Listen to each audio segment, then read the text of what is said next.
Assalamualaikum warahmatullahi wabarakatuh. Saya Koya Marino Pamungkas, nomor absen 17 dari kelas 10 MIPA 4, akan menjelaskan beberapa kelompok hewan. Yang pertama adalah kelompok invertebrata Echinodermata, yang kedua adalah kelompok insecta atau serangga, dan yang ketiga adalah kelompok vertebrata atau hewan bertulang belakang. Yang pertama saya akan menjelaskan kelompok hewan Echinodermata.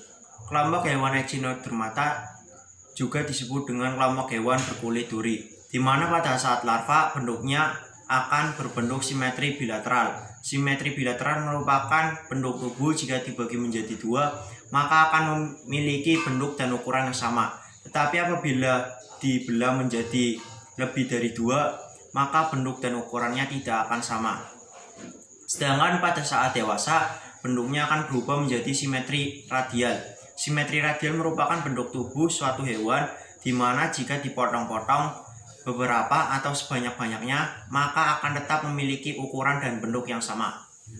Kelompok Echinodermata, rangka tubuhnya terdiri atas lempengan-lempengan kapur, di mana memiliki epidermis yang diperkuat oleh kepingan kapur atau yang disebut juga dengan osikula. Kelompok Echinodermata memiliki mesodermis yang mengandung endoskeleton yang dapat digerakkan dan dilekatkan pada lempengan calcareus. Kelas Echinodermata bergerak dengan kaki pembuluh atau yang disebut juga dengan kaki ambulakral. Ini terjadi apabila adanya tekanan air. Kaki ambulakral merupakan kelanjutan dari sistem pembuluh air. Di mana kelas Echinodermata memiliki sistem pembuluh air, di mana berfungsi sebagai menangkap mangsa, membuka cangkang mangsa, dan sebagainya. Sistem pembuluh air di sini terdiri atas 6 bagian. Yang pertama adalah madreporid, yang kedua adalah madreporicus, yang ketiga adalah circumolaris atau saluran cincin, yang keempat adalah saluran radialis, yang kelima adalah saluran lateral, dan yang terakhir adalah ampula. Kelas Echinodermata berdasarkan bentuk tubuhnya dibedakan menjadi 5. Yang pertama adalah Asteroideae, merupakan kelompok hewan Asteroideae berbentuk seperti bintang, di mana seluruh tubuhnya ditutupi oleh duri-duri yang terbuat dari zat kapur. Hewan Asteroideae memiliki pedicelaria. Pedicelaria berfungsi sebagai untuk menangkap mangsa, melindungi diri dari benda asing, dan melindungi insang halus atau yang disebut juga dengan papila. Contoh hewan Asteroideae adalah bintang laut.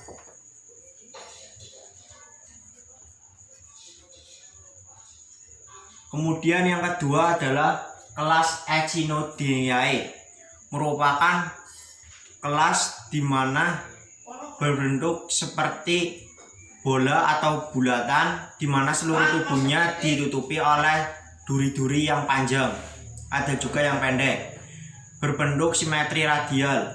Contoh hewan ini adalah bulu babi. Bulu babi ada dua, yaitu duri panjang dan duri pendek. Kemudian yang ketiga adalah kelas Ophiuridae, merupakan kelas di mana bentuknya seperti bintang tetapi memiliki kaki ambulakral atau tentakel yang panjang, di mana disebut tentakel, dan memiliki alat hisap atau yang disebut juga dengan ampula. Contoh kelas ini adalah Ophitri.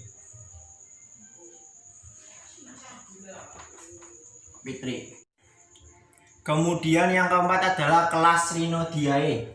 Kelas Rhinodeae memiliki bentuk seperti bunga lili. Kelas Rhinodeae disebut juga dengan lele laut, di mana memiliki lengan yang panjang berjumlah 5 atau kelipatannya 5, 10, 15 dan seterusnya. Kelas ini memiliki anus dan mulut yang terletak pada tempat yang bersebelahan, di mana pada mulut tersebut terdapat tentakel yang disebut dengan ciri. Contoh kelas Crinodiae adalah Holopus. Kemudian yang kelima atau yang terakhir adalah kelas Holoturodiae. Kelas ini berbentuk seperti mentimun laut atau yang disebut juga dengan teripang. Kelas ini memiliki banyak endoskeleton yang terreduksi. Gerakan hewan ini sangat fleksibel, elastis, dan mudah mengkerut apabila tersentuh oleh benda asing atau tangan kita. Kelas ini memiliki alat perlindungan diri yang disebut Cuvierian. Kelas ini memiliki tentakel berjumlah 10 hingga 30 buah, di mana memiliki 3 baris kaki tabung pada bagian ventral dan 2 baris kaki tabung pada bagian dorsal. Contoh kelas ini adalah teripang hitam. Sekian penjelasan dari film Echinodermata invertebrata. Terima kasih. Kemudian saya akan menjelaskan kelompok hewan insekta atau serangga. Kelompok hewan insekta sendiri disebut juga dengan kelompok hewan hexapoda karena memiliki 6 buah kaki. Kelompok hewan ini memiliki 3 bagian tubuh utama. Pertama, caput atau kepala, yang kedua toraks atau dada, dan yang ketiga adalah abdomen atau perut. Pada kepala terdapat sepasang mata majemuk atau faset, mata tunggal atau ocellus, sepasang antena sebagai alat peraba, dan alat mulut. Alat mulut sendiri memiliki fungsi yang berbeda-beda, di mana pada mulut terdapat rahang depan atau maksila, rahang belakang atau mandibula, bibir atas atau labrum, dan bibir bawah atau labium. Pada insekta, di bagian toraks dibagi menjadi 3 ruas. Pertama, protoraks, yang ketiga mesotoraks, dan yang terakhir atau yang ketiga adalah metatoraks. Kemudian pada bagian dada terdapat 3 pasang kaki, dan pada bagian perut terdapat alat pernapasan atau spiralculum dan alat perkembangbiakan. Pada insekta terdapat 6 jenis mulut. Pertama, tipe jenis mulut penggigit dan mengunyah. Yang kedua, tipe jenis mulut penusuk dan menghisap. Yang ketiga, tipe jenis mulut penghisap. Yang keempat, tipe jenis mulut penjilat, dan yang terakhir adalah tipe mulut penjilat dan penghisap. Serangga memiliki lapisan luar atau yang disebut juga dengan eksoskeleton yang terbuat dari zat kitin atau zat tanduk. Berdasarkan ada tidaknya sayap dan keadaan sayap, serangga dibedakan menjadi 2 subkelas. Yang pertama adalah Apteriogota, yaitu serangga tidak memiliki sayap. Yang kedua adalah Pteriogota, yaitu serangga memiliki sayap. Dan berdasarkan asal-usulnya sayap dan bentuk metamorfosis, serangga dibedakan menjadi 2 subordo. Yang pertama adalah subordo Exopteriogota, dan yang kedua adalah subordo Endopteriogota. Exopteriogota sendiri sayapnya terbentuk dari tonjolan luar tubuh dan termasuk dalam bentuk metamorfosis hemimetabola. Sedangkan Endopteriogota sayapnya terbentuk pada saat metamorfosis dan termasuk bentuk metamorfosis holometabola. Saya akan membahas hemimetabola dulu. Hemimetabola adalah sebuah metamorfosis tidak sempurna. Contohnya adalah pada belalang. Ia hanya mengalami 3 fase. Yang pertama adalah fase telur, bisa dilihat di gambar. Dan yang kedua adalah fase nimfa. Nimfa sendiri adalah suatu bentuk tubuh suatu hewan yang masih kecil akan tetapi memiliki bentuk seperti dewasa. Kemudian dari nimfa ini akan berubah menjadi imago atau hewan dewasa. Dari proses nimfa menjadi imago akan terjadi pergantian kulit atau yang disebut juga dengan ekdisis. Hemimetabola dibagi menjadi 5 ordo. Yang pertama adalah Odonata, yang kedua adalah Isoptera, yang ketiga adalah Orthoptera, yang keempat adalah Homoptera, dan yang kelima adalah Hemiptera. Yang kedua adalah metamorfosis holometabola. Metamorfosis holometabola adalah suatu hewan yang mengalami metamorfosis sempurna. Contohnya adalah kupu-kupu dan nyamuk yang memiliki tahapan-tahapan berikut, bisa dilihat di papan tulis. Yang pertama adalah telur. Telur ini kemudian akan berubah menjadi larva. Larva adalah suatu hewan muda yang memiliki bentuk dan sifat yang berbeda dengan hewan dewasa. Kemudian larva akan berubah menjadi pupa. Pupa adalah kepompong yang sedang melakukan penyempurnaan organ-organ tubuh dan fungsi tubuh. Kemudian pupa akan berubah menjadi imago atau hewan dewasa. Kemudian metamorfosis itu akan terus berulang. Sedangkan pada holometabola dibedakan menjadi 5 ordo. Yang pertama adalah ordo Siponaptera, yang kedua adalah ordo Neuroptera, yang ketiga adalah Lepidoptera, yang keempat adalah Diptera, yang kelima adalah Kalioptera, dan yang keenam adalah Hymenoptera. Terima kasih. Ini sekian penjelasan dari kelompok hewan atau kelas insekta atau serangga. Kemudian saya akan menjelaskan kelompok hewan yang ketiga, yaitu kelompok hewan Vertebrata. Kelompok hewan Vertebrata merupakan kelompok hewan bertulang belakang yang terdiri atas 5 anggota. Yang pertama adalah Pisces, yang kedua adalah amfibi, yang ketiga adalah reptilia, yang keempat adalah aves, dan yang terakhir adalah mamalia. Saya akan menjelaskan satu persatu. Yang pertama adalah Pisces. Pisces sendiri merupakan kelompok bangsa ikan yang memiliki ciri-ciri: 1. Hidup di air, bernafas menggunakan insang, bersifat poikilotrem atau berdarah dingin, yaitu suhu tubuhnya sesuai dengan lingkungan, memiliki sirip dan ekor sebagai permudah alat gerak pada saat di air dan penyeimbang, memiliki gurat sisik untuk mengetahui tekanan air, memiliki gelembung renang untuk naik turunnya pada saat di air, dan yang terakhir adalah berkembang biak dengan cara bertelur atau ovipar. Pisces sendiri dibagi menjadi 2 kelas. Yang pertama adalah Chondrichthyes, yaitu kelompok ikan bertulang rawan, di mana rangkanya tersusun atas tulang rawan dan tidak memiliki penutup insang. Kelas ini sebagian banyak hidup di air laut dan sebagian kecil hidup di air tawar.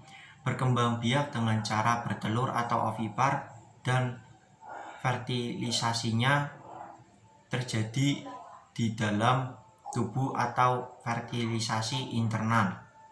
Contoh ikan ini adalah ikan hiu dan ikan cucut. Kemudian yang kedua adalah kelas Pisces Osteichthyes, yaitu kelas ikan bertulang sejati. Kelas Osteichthyes merupakan kelas hewan yang rangka tubuhnya terbentuk atau tersusun atas tulang-tulang sejati dan memiliki penutup insang atau yang disebut juga dengan operculum. Perkembangbiakannya adalah dengan ovipar atau bertelur dan fertilisasi eksternal atau di luar tubuh. Hewan ini hidup di air laut dan air tawar, tetapi sebagian besar di air tawar. Contohnya adalah ikan lele dan ikan mas. Kemudian saya akan menjelaskan amfibi. Amfibi memiliki ciri-ciri hidup di dua alam, yaitu darat dan air. Pada saat larva dan berudu atau kecebong akan bernafas menggunakan insang, dan pada saat dewasa akan menggunakan paru-paru. Bersifat poikilotrem atau berdarah dingin, memiliki membran nictitans, yaitu membran yang berguna untuk membasahi bola mata dan melindungi pada saat di air. Berkembang biak dengan cara bertelur dan mengalami metamorfosis. Kemudian adalah reptilia atau reptil, memiliki ciri-ciri: 1. Dilindungi oleh kulit sisik yang terbuat dari zat tanduk. Kemudian bernafas menggunakan paru-paru. Yang ketiga, bersifat poikilotrem atau berdarah dingin, yaitu suhu tubuh sesuai dengan lingkungan. Yang keempat, berkembang biak dengan cara ovipar atau bertelur. Ada juga dengan cara bertelur dan beranak atau ovovivipar, contohnya ular anaconda. Kemudian ada yang memiliki kaki dan ada yang tidak memiliki kaki. Reptilia sendiri dibagi menjadi 4 ordo. Yang pertama, ordo Squamata. Ordo Squamata dibagi menjadi 2 subordo. Satu adalah subordo Lacertilia, yaitu bangsa kadal, memiliki 4 ruas tungkai. Dan yang kedua adalah Opidia, yaitu bangsa ular. Yang ordo kedua adalah ordo Testudinata, yaitu bangsa kura-kura dan penyu. Ordo yang ketiga adalah Crocodilia atau bangsa buaya. Dan yang terakhir adalah ordo Rhynchocephalia. Ordo ini paling primitif, contohnya adalah Tuartata. Kemudian yang keempat adalah Aves atau burung. Aves memiliki ciri-ciri: 1. Tubuhnya tertutup oleh bulu, di mana bulu tersebut berfungsi untuk melindungi diri atau tubuh dan untuk terbang. Yang kedua, tulangnya berongga supaya ringan. Yang ketiga, bersifat homoiterma atau berdarah panas, di mana suhu tubuhnya tetap atau tidak dipengaruhi oleh lingkungan.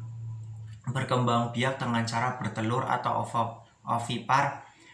Dan yang terakhir adalah ada sebagian yang dapat terbang dan ada yang tidak terbang. Aves sendiri dibagi menjadi 2 subkelas. Yang pertama adalah Archaeornithes. Kelompok ini memiliki gigi di antara 2 rahangnya, berbentuk panjang dan ekornya berbulu. Contohnya adalah Archaeornithes. Yang kedua adalah Neornithes. Neornithes memiliki susunan dada yang sudah sempurna, ekornya berbulu dan berbadan atau berbentuk pendek. Neornithes dibagi menjadi 2, yaitu Palaeognathae dan Neognathae. Palaeognathae yaitu kelompok burung yang tidak terbang, di mana dibagi menjadi 3 ordo. Yang pertama adalah ordo Spanichiformes, contohnya penguin. Yang kedua adalah Casuariiformes, contohnya burung kasuari. Yang ketiga adalah Apterygiformes, contohnya adalah burung kiwi. Neognathae merupakan kelompok burung yang dapat terbang, di mana dibedakan menjadi 7 ordo. Yang pertama adalah ordo Galliformes. Galliformes memiliki kaki untuk berlari dan kaki pengais, contohnya adalah ayam. Yang kedua adalah Passeriformes, memiliki suara yang merdu, contohnya burung kutilang, trucuk, dan lainnya. Kemudian yang ketiga adalah Anseriformes, memiliki kaki yang pendek dan di antara jari-jari kaki tersebut memiliki selaput. Contohnya adalah itik. Kemudian adalah Coraciformes, memiliki paruh yang besar, memakan katak, ikan, lebah. Contohnya adalah rangkong badak. Kemudian Columbiformes, yaitu cirinya adalah sel epitelnya mudah melepas. Contohnya burung merpati. Kemudian Cuculiformes, yaitu burung omnivora. Contohnya adalah wiwik kelabu. Ya, dan yang terakhir adalah Psittaciformes, memiliki paruh pendek dan bengkok. Contohnya burung serindit, lovebird, dan petet.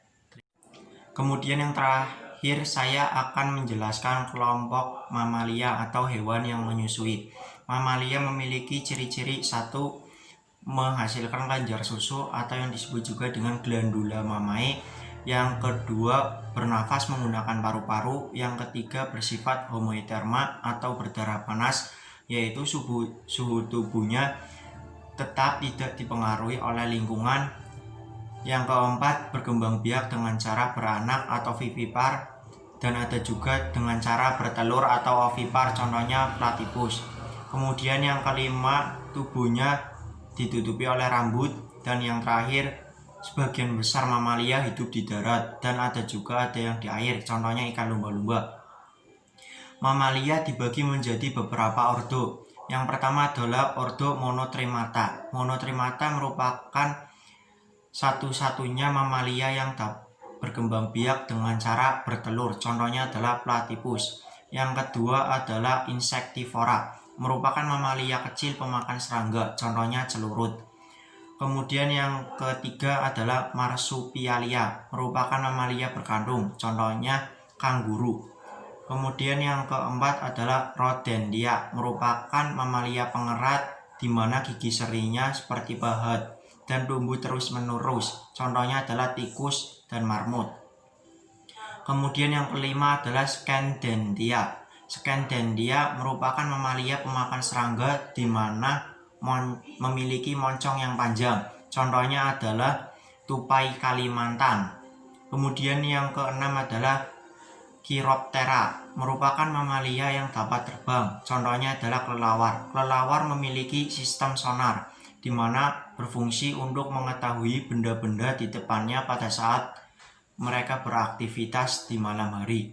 Kemudian yang ketujuh adalah Polydota, merupakan mamalia yang tidak memiliki gigi dan tubuhnya ditutupi oleh sisik yang keras terbuat dari zat tanduk, memiliki moncong yang panjang dan lidah yang kecil untuk menangkap semut, contohnya adalah terenggiling.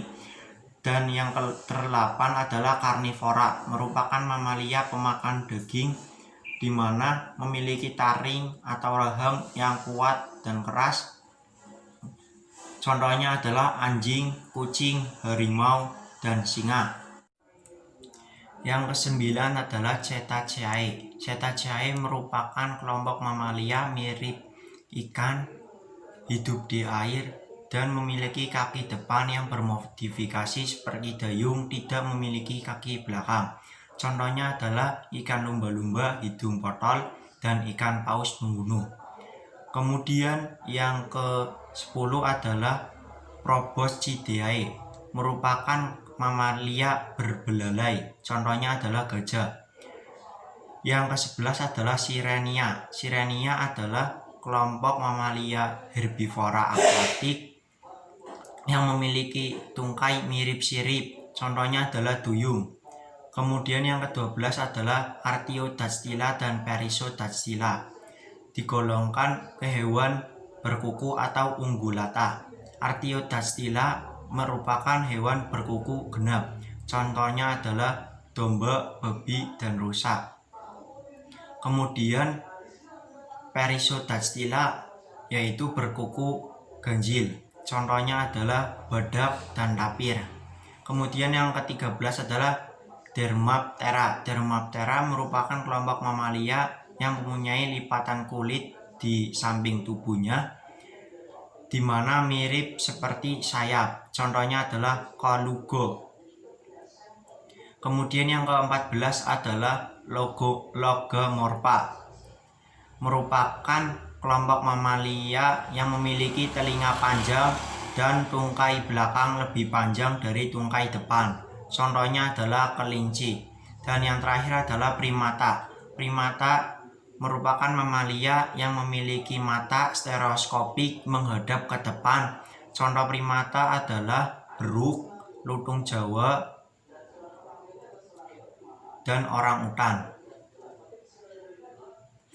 Hewan vertebrata digolongkan ke dalam filum Chordata, di mana vertebrata memiliki manfaat pada kehidupan sehari-hari, seperti sebagai bahan makanan, untuk sumber protein hewani, sebagai untuk tenaga kerja yaitu membajak sawah, kemudian ada juga sebagai penelitian. Demikianlah pembahasan tentang kelas Invertebrata Echinodermata, Insecta, dan kelas Vertebrata Chordata. Semoga bermanfaat untuk semuanya, dan maaf apabila ada kekurangan. Sekian dan terima kasih.